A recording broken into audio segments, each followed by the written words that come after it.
Today we have decided to have Shri Krishna Puja in the land of Shri Krishna.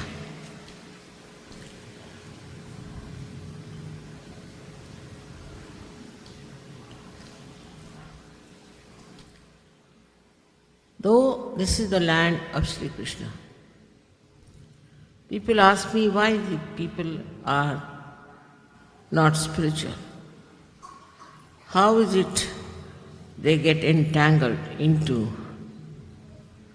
different types of seekings which are not leading to truth? Why is it the people in America not so alert as to recognize what is the truth and what they have to find?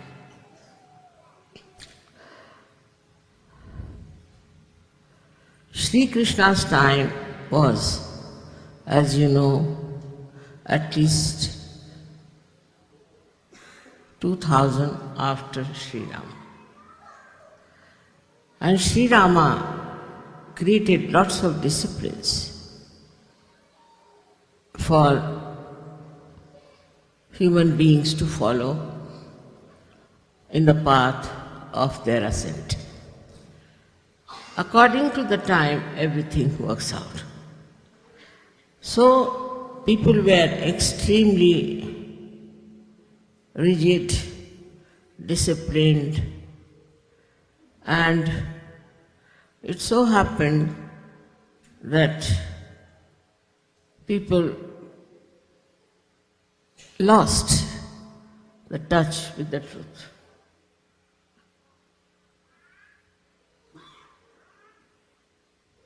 They would leave their wives, ill-treat their wives, do all kinds of things in the name of Sri Rama.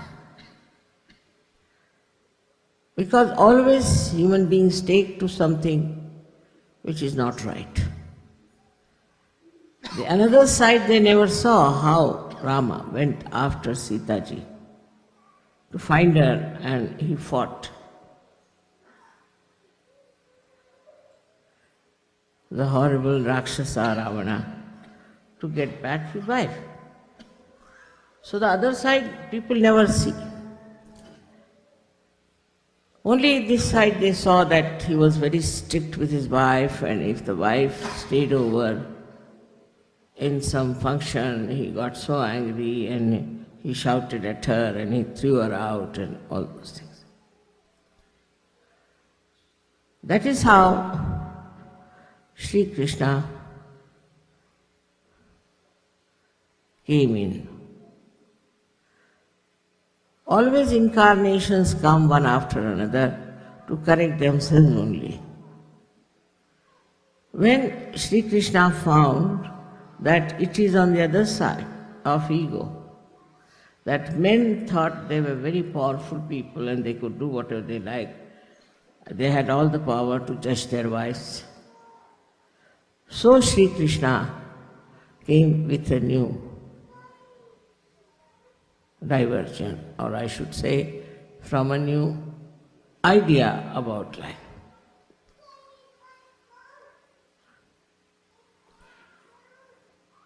He talked of freedom. He talked of abandonment. And he talked that life is for enjoyment. Radha was the source of joy. Ra is energy, Dham is the one who sustains energy. She was the source of joy. And his idea was to enjoy life is the best way to live. And that's why he said that you should pray holy, you should enjoy yourselves, you must have ras, by which you enjoy group dancing and freedom. So people thought that's the way one has to live. is to be absolutely free, live as you like, especially in America. They thought that to enjoy life is complete abandonment. No discipline, no bindings. You can divorce your wife 8 times and husbands 10 times. That sort of a life started long time back, but it really prospered in America.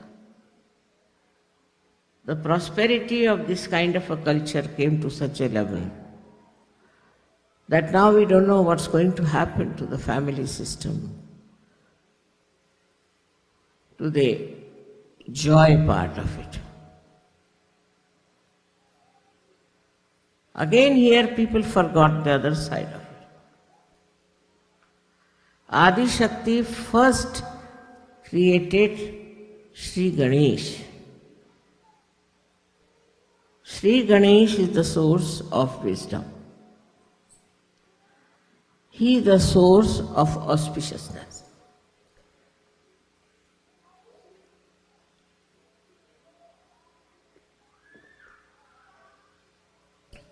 Through him, we understand auspiciousness.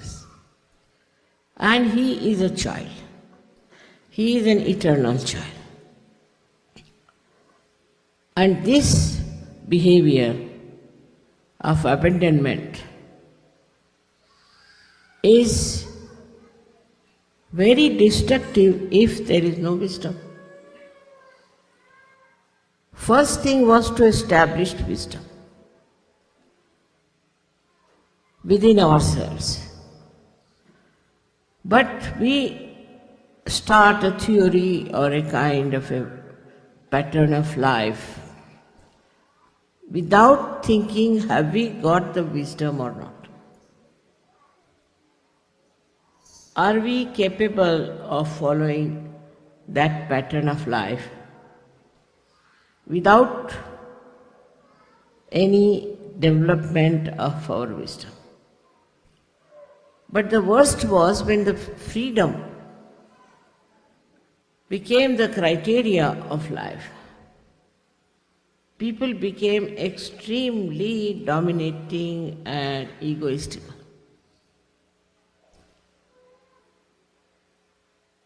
The first answer always you will get it, what's wrong? You ask them, why are you doing this? What's wrong? It's wrong because it is not auspicious. What auspiciousness is that? Absolutely like, you can call them people without any brains. Brainless people. Brainless means there is no wisdom. What is the power of brain is wisdom. So life started drifting into a destructive pond, we should say, of no return. And every kind of filth was accepted as a blessing. And nobody would think that this is wrong. This is not for human life. Even the animals are not like that.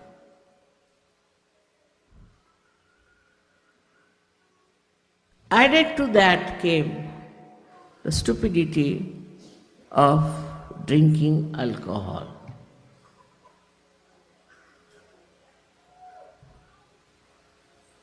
I don't know how they discovered alcohol long time back, but they say it came out of the manthana and out of the churning of the ocean by the suras and asuras, by the rakshasas and by the devas.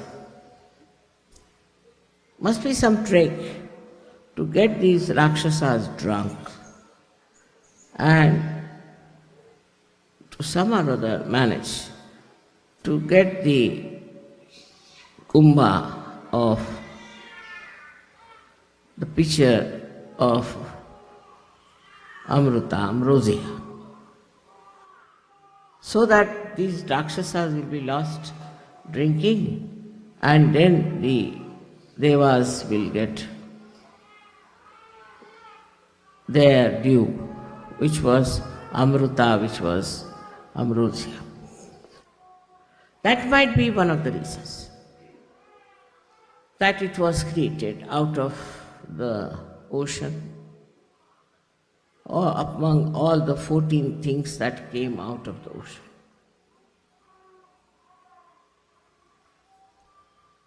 So kind of a opposite quality of things were created. Another thing they created were prostitutes. One may ask why prostitutes came out of that manthana. Because now you have freedom. You are given freedom to choose. And so you must have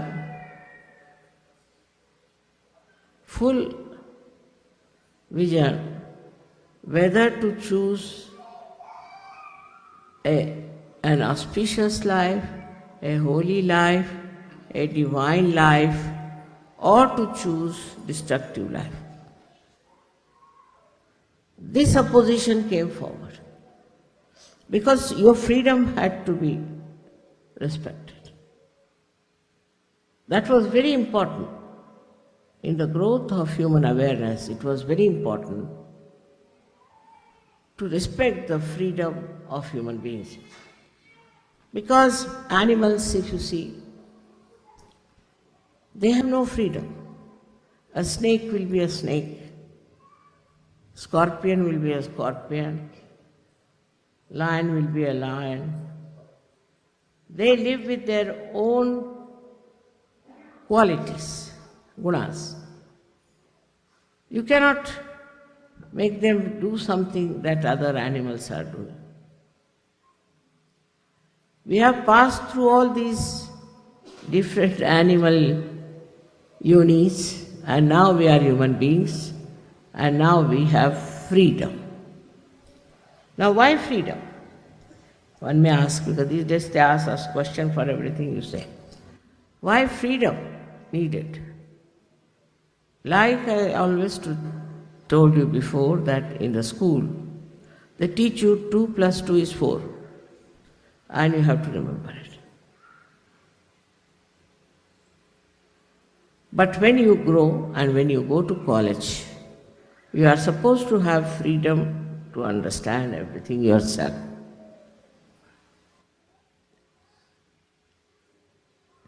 In the same manner, your awareness was to be brought to that level that you could use your freedom wisely.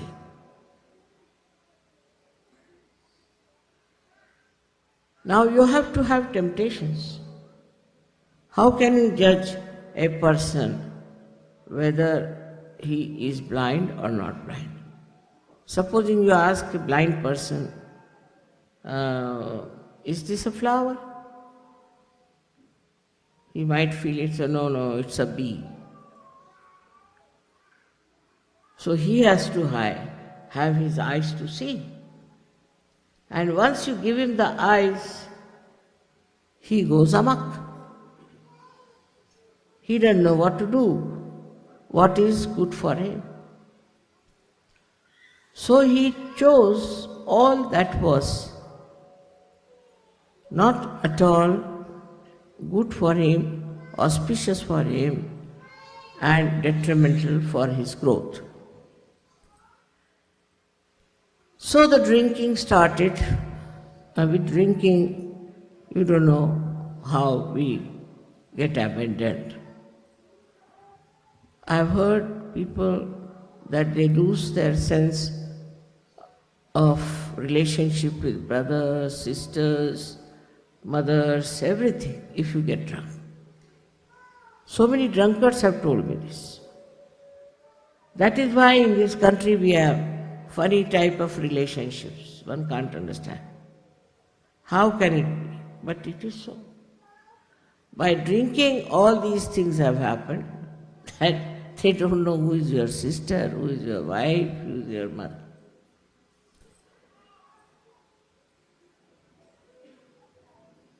In India also we have a different type of thing, that they will ill-treat their mother, they'll ill-treat their sister, ill-treat their wives, the other way around also. But here, they do not ill-treat. They love, but in a very perverted manner. You see the reaction in two countries. So this grew up very much.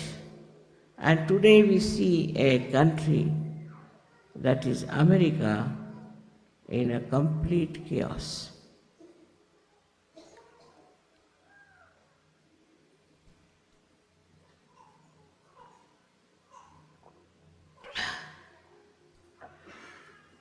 So this freedom without any wisdom at all growing starts creating a terrible ego. When auspiciousness is given up, then Shri Ganesha sleeps. And as Christ, who is the incarnation of Shri Ganesha, also doesn't bother. So the rule of Christ is finished. So what rules is the ego?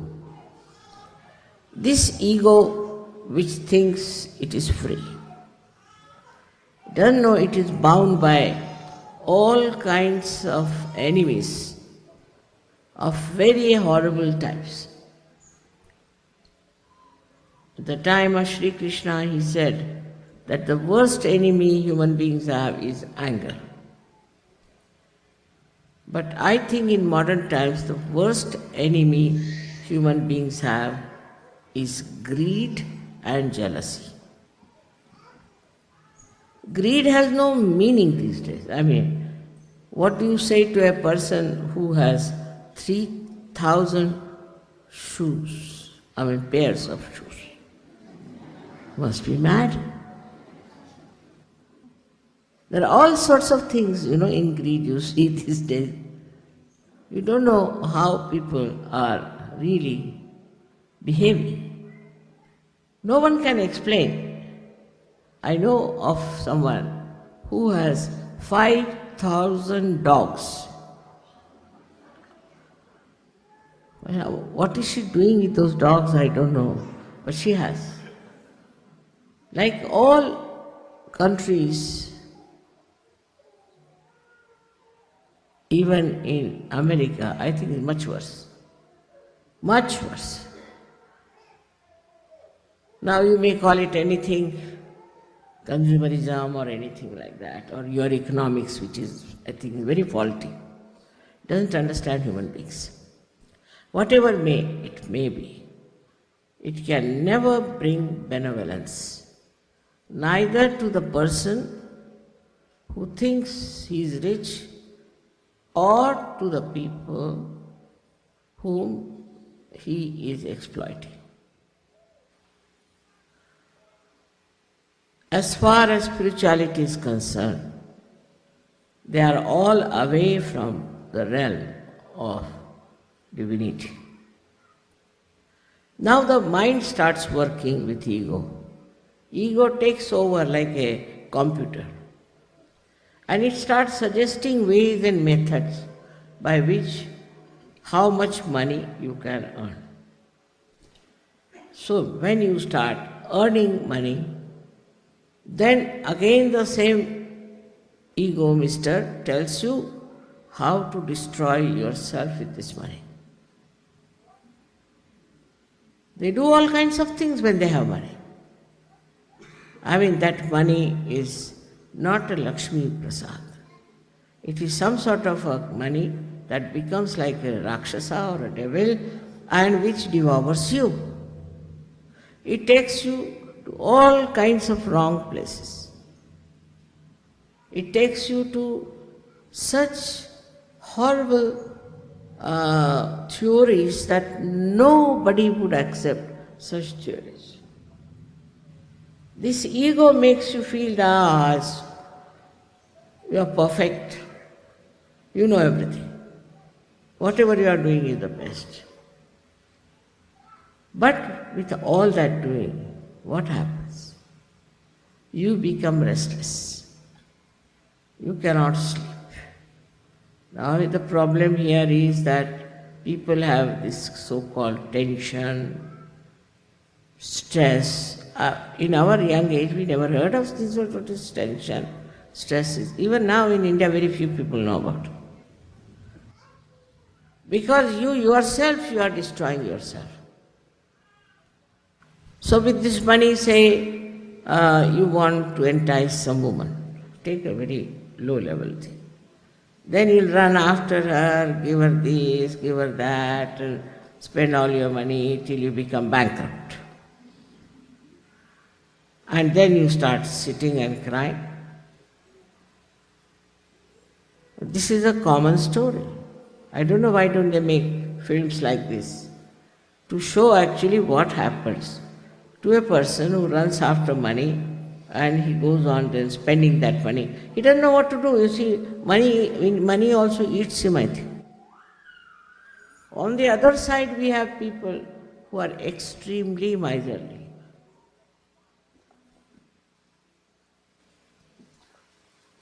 So all there, with the money only, they become so much greedy that they keep their money in 7 locks and keys. Now, they see in the world there are people who are suffering so much, who have so much problem. Why not spend some money on them? So then there are agents come up, like our Swiss bank. Swiss bank is the outcome of our greed. Completely our greed. Because we have so much money, we don't know what to do, so we put it in the Swiss bank. Swiss bank says, all right, we'll look after it. Because we are greedy as well as we are miserly. I mean, miserly people are another crackpots, I should say, the way they live. But also the people who have money are really crackpots. They have no sense of self-respect, neither self-esteem. Now imagine 80, 90-year-old women going for a shake dance, as I told you. Because they have money, they think they should do this. Competing with the young people because they have money. If they have money, if they get it without any, I should say, cheating or without deceiving someone, if it's a real good money, they should give it to some good cause and try to propagate goodness. But money itself seems to be something very bad, like poison. Because either this money makes you mad how to spend it or mad how to save it. As if you become a slave of this money business. And in that slavishness, you go on drifting. I've seen people, when they talk, you don't know why they talk like that. Then you discover that they have a bank account, that's why they are talking like that. If you don't have bank account, then you won't talk like that. I mean, more than that also. This country is overflowing with money, with all kinds of money transactions, permutations and combinations and this and that and what you can do with money. Because Shri Krishna is Kubera. He is the deity, or we can say he is the god of wealth. But at the same time, he is a very mischievous god. You can see clearly, this is supposed to be Shri Krishna's country which is overflowing with money. At the same time, you find horrible things happening, worst in the whole world. I mean, no one can beat Americans, they say. In stupidity, in vulgarity, indecency, exploitation. So this is the curse of money on human beings, which is to be understood that freedom without wisdom is the most dangerous thing to use. It is better not to be free if you have no wisdom, because God knows what you will do if you have freedom and no wisdom.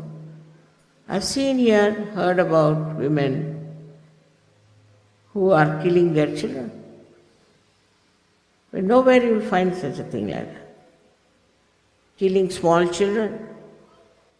Now how this money makes you so dry that you have no, I would say, no love, no feeling. Just for killing's sake also, people kill here.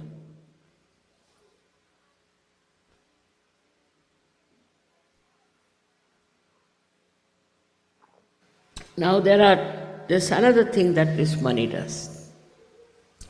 It creates a disparity. There are some who are very rich, there are some who are very poor. So those who are very poor are against those who are very rich.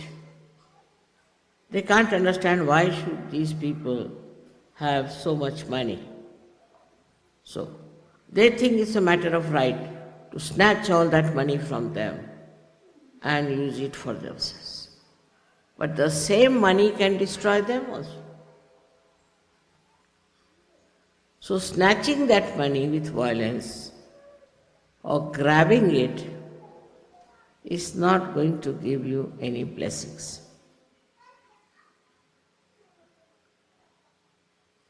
So what is the purpose of wealth? That is very important for people who worship Shri Krishna too. In Shri Krishna's life, he saw that the women who were creating buttermilk and butter were carrying all that all the way to Mathura, where in Mathura this horrible king Kamsa was reigning, and they used to give to all the soldiers there. He didn't want them to do that, because they would fetch much more money, they would be paid much more. So these women were greedy about it. Instead of giving them to their own children, to their own families, they used to collect all that and take to Mathura. From very childhood, Shri Krishna used to throw stones at those pitchers and break their pitchers because he didn't want that to go all the way to Mathura to feed those horrible soldiers. This is what it is we have to learn. That if we have, say, surplus money or something, you have to think what you can do with it and what joy it can bring by sharing with right type of people. Not in the pubs, no, I don't mean that. But sharing it for their needs and what they want. Actually, a disciple of Shri Krishna should be a self-satisfied person. Look at his life. How self-satisfied he was. Every episode about him talks of his complete oneness with himself. For example, when Arjuna asked him that, why don't you join us, Pandavas, to fight with us? In modern times, in the competitive life, if you see those races, they are so anxious to win, to have the higher position. Then all the big politicians are trying to bring down other politicians to have their own power. But what did Shri Krishna say? That I will be your charioteer. I will drive your chariot, but I will not lift my weapon against anyone. We can't think of anyone like that today. See, people will never say that, all right, I will stay down and you be on the throne. Very difficult. Even to see one person who could behave like Shri Krishna. Because whether he is a charioteer or he is the one who was Arjuna or he was the captain of the whole thing, he knew what he was. What was the need for him to become this or that and that? But these days you see, to become something is such a struggle going on. Someone wants to be, say, the Prime Minister. That's the highest, I think, I don't know. But then some want to dislodge the Prime Minister. Then you start from the peon upward, everybody wants something higher. This is another very subtle type of greed, which is working out in our minds. Even in Sahaja Yoga, I have seen that the leaders now are settled down, of course, much better. But used to be such a terrible fight for leadership. It's all a myth, actual myth, but they used to fight. And they would write letters after letters, there were groups. One group would write against another group would write against this group, and I used to just laugh. Because there's no truth in it. Leadership is no truth, it's just a joke. But even if I told them it's a joke, they would not understand it's a joke and not to be that serious and to fight about it. Gradually it's settled down now, but better, much better, it's not so much bad.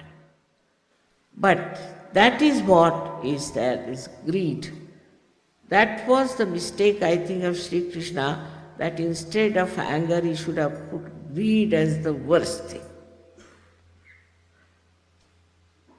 Actually, you see, these incarnations don't know much about human beings. And they would not know how far they will be going. Same happens to me. But they are absolutely unaware that what these human beings are, what you tell them, what they will make out of it. Their brains are so sharp that they'll pick up whatever is wrong for them and never see whatever is right for them.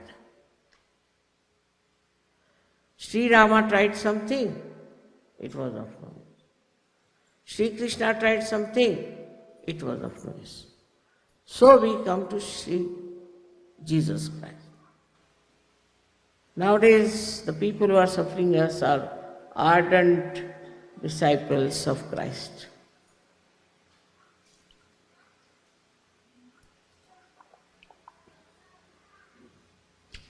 They have no wisdom of any kind. Like mad. They are going about. Read about their organizations, you read about things that they do. You are amazed. You see, how can they be disciples of Christ? In no way they have any right on Christ to begin with, because they don't know anything about Christ. First to know and then to imbibe his qualities are something very, very, I should say, impossible thing these days. Some would say, why was he born in a poor family? He was born in a poor family, should have been born to Mr. Ford. Some say, you see, finding faults and criticizing is the only thing left to us now. Because you can't do anything else, that's why. Then they would say, why did he get himself crucified? He didn't crucify you, he should have crucified you. But actually he crucified himself. That was his mistake. It is also very difficult for human beings to understand incarnations, because they are in juxtaposition. They are very different things, so human beings can't understand. Now, they are there to lead them. They are there to tell them what is to be done. But the way they understand is just absurd. For example, in Chicago I met the head of the Hare Rama. Another puzzle he was to me, really. Because he came in a very thin dhoti. I saw very cold and he was shivering before. So I said, sir, why are you wearing such a thin dhoti? You are shivering, I am very sorry. He said, what? My guru has told me that I should have a thin dhoti. Why? To go to heaven, to achieve my ascent. I said, really? He told you like that? But Shri Krishna never wore a thin dhoti. But I am not Shri Krishna, I said. See how the human mind tries to avoid. So now, then he had shaved his head and had a big ponytail behind. I asked him, why have you shaved your head? So he said, because my guru told me that you have to shave your head if you have to go to heaven. So I said, but Shri Krishna did not shave his head. No, but he was incarnation, I have to shave my head. So I have to go to heaven. So I told him, see, Kabira has said, these sheep are shaven and shorn every year twice. And if they all go to heaven, where will be a place left for you? So he never understood me, got very angry with me. And he said to me, Mother, you are talking ill about my guru. I said, I'm not talking ill. I'm your mother, I'm just asking me that what's the use of wearing this thin dhoti, that's all. A mother has a right to ask. Got very angry, went away. And he is the head of these Hare Ramas.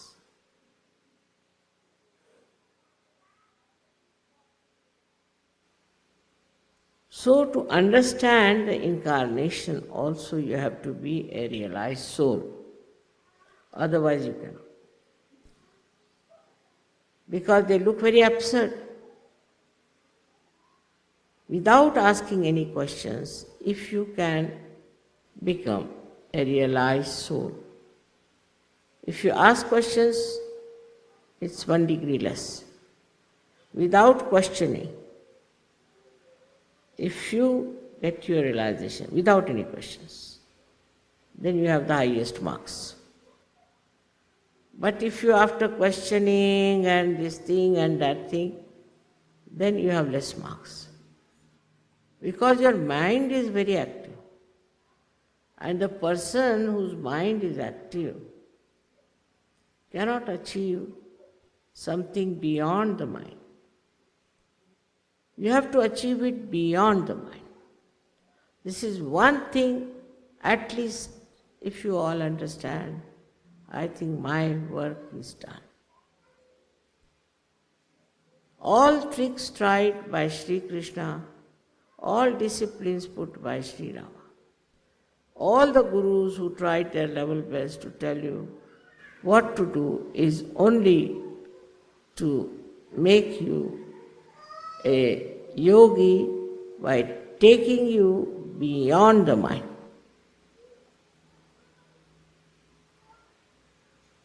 And then what happens? Then you are in connection with this all-pervading power, which is looking after you, which protects you, which helps you. In every way, you are absolutely in charge of this Parama Chaitanya. Now supposing I do not take the citizenship of America, of course I may never take, but suppose, then this government is not in charge of me. But if I take, of course they'll tax me, do all kinds of things, doesn't matter, but at least they'll be in charge. But this Param Chaitanya, when it takes over, it is love, is absolute love. Love which thinks, understands, coordinates, cooperates, works, and extremely sensitive. It works. I'm sometimes so surprised the way it works without fail, without making any mistakes. Don't have to even tell because you are there. But to believe that we are there also is a difficult task. With all the experiences, you should believe that you are there. But that is also quite a difficult task. So when we say they are established Sahaja Yogis, then what we mean is this, that they are completely one under complete charge of Parama Chaitanya. That's what we have to be. If you want to save this country, you have to be that. No argument, no explanation, nothing. No fighting, no strikes, nothing. No placards is needed. You are the ones who will advertise Sahaja Yoga. Every one of you should understand that your life is very important at this juncture.